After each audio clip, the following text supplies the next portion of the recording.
আংটি কিনবো, চলো ওই দোকানটায় যাই। চল।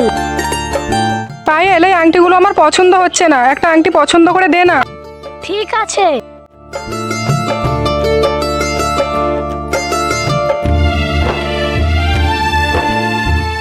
ম্যাডাম, কিছু মনে করবেন না, একটা কথা জিজ্ঞেস করব? বলো কি কথা? ম্যাডাম, এই আংটিটা আপনি কোথায় পেলেন? এই আংটিটা ওর ছোটবেলাকার ভালোবাসা দিয়েছে, ও এই আংটিটা ওর স্মৃতি হিসাবে রেখে দিয়েছে। বলছি ফেলে দিতে, কিন্তু সে ফেলে দিচ্ছে না, ওর স্মৃতি নিয়ে বেঁচে আছে এখনো। ওর জীবনে আবার ফিরে আসবে বলে ছেলেটা কোথায় চলে গেছে, গ্রামের ছেলে, কে জানে। ম্যাডাম, এই মালটা চিনতে পারছেন? জমির তুমি? হ্যাঁ, আমি সেই জমির হতভাগা যে তোমাকে একটু ঘরে ঠাঁই দিতে পারিনি। এ রিয়া, তোরা বাড়ি চলে যাস। হ্যাঁ, আমি একটু জমিরের সাথে মেলাটা ঘুরি। জমির, তোমার ভাইকে একটু তোমার দোকানে থাকতে বলো। জমির, তুমি একটু আমার সাথে চলো, তোমার সাথে আমার অনেক কথা আছে। ঠিক আছে ভাই, তুই একটু দোকানে বস না, আমি একটু মেলা থেকে ঘুরে আসছি। 19 বছর দেখা হলো আবার মেলার মাঝে, ছবিগুলো মনে পড়লো সাজে।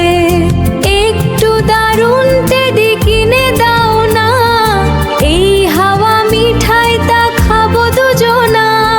চলো ফাইরে যাই সেই ছোটবেলায়, চলো ফাইরে যাই সেই ছোটবেলায়। জমির, তুমি তো পড়াশোনায় মেলা ভালোই ছিলে, তাহলে তুমি কেন এখন মেলায় ব্যবসা করছো? তুমি তো চাকরি করতে পারতে।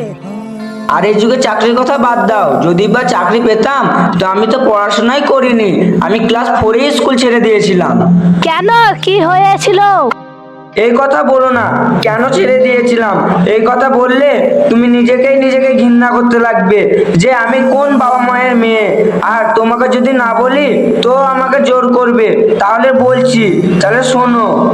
আমি মাঠে গিয়েছিলাম, তারপরে দেখি আমার ঘর থেকে তোমার বাবারা আমার মাকে মেরে বেরিয়ে আসছে।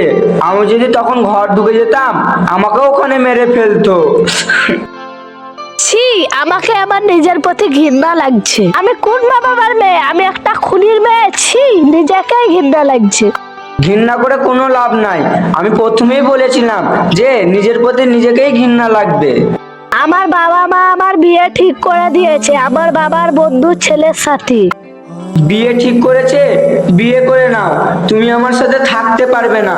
পায়েল, আমি তো সেই আগের অবস্থাতেই আছি, ওর চাইতেও অনেক খারাপ।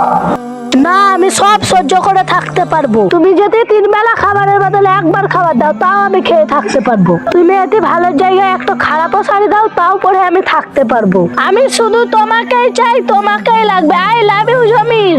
ওই দেখো বস, তোমার হবে স্ত্রী কার পাশে বসে হাত ধরে গল্প করছে। আরে আরে আরে, আমি কি দেখছি? কালকে আমার বিয়ে, আমি ভাবছি আর কোনো খারাপ কাজ করব না, কিন্তু উপরওয়ালা আমায় ছাড়বে না। উপরওয়ালা যাই চাইছে তাই আমায় করতে হবে। এই চল, ওর কাছে যাই।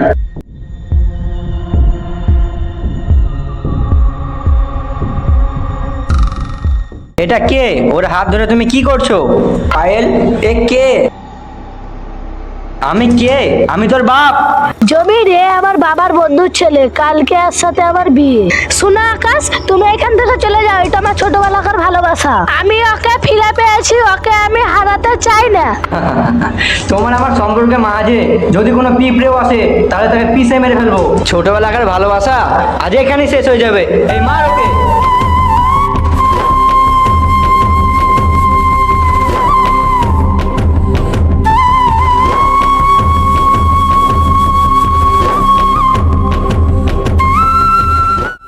জমির, এ নাও।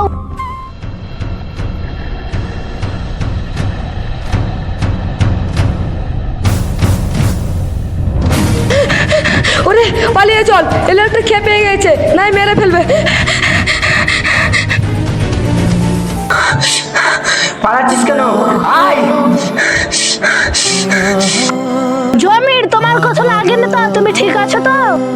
আমি ঠিক আছি। জমির, তুমি আজকে রাতের বেলা সব গুছিয়ে নিও তাহলে।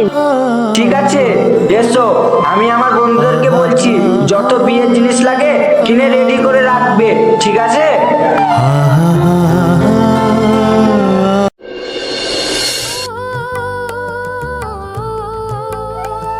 কি বৌদি, সারা রাত জেগে ঘুম পাচ্ছে নাকি?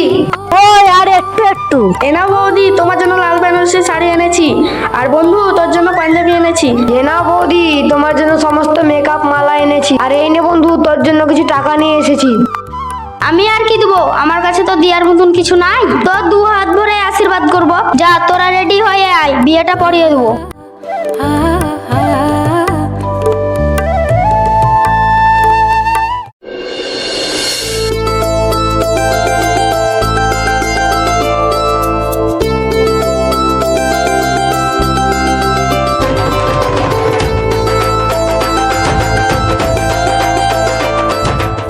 তাহলে তোমরা আজ থেকে স্বামী স্ত্রী, তাহলে তোমাদের বিয়ে করা হয়ে গেল। তোমরা সুখে সংসার করো, এটাই আমরা চাই।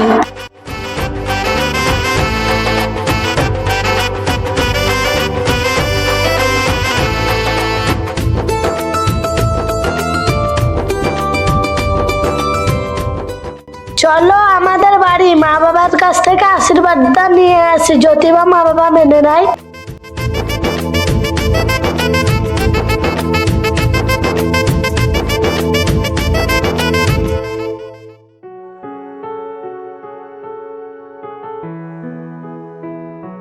মা বাবা, কে তোর মা, কে তোর বাবা? আজকে তোর বাবা তোর জন্য কত অপমান হলো। তোর কোনো অধিকার নেই এই বাড়িতে, তুই বেরিয়ে যা ঘর থেকে। ওগো মৌ, ওদিকে বার করে দরজাটা মেরে দাও। আমাদেরকে আর বাই করে দিতে হবে না, আমরা নিজে চলে যাচ্ছি। তবে মা বাবা, একটা কথা শুনে রাখো, এই বাড়িতে আর আমি ফিরে আসবো না। আমিও ভুলে গেলাম, এই চলো।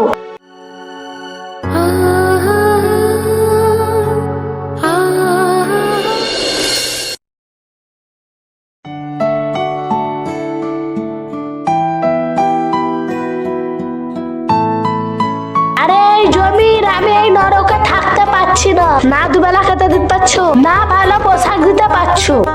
আমি তো তোমাকে আগেই বলেছিলাম এই সব কিছু তোমাকে মেনে নিতেই হবে, তুমিও তো রাজি হয়েছিলে, তাহলে এখন কেন এসব কথা বলছো?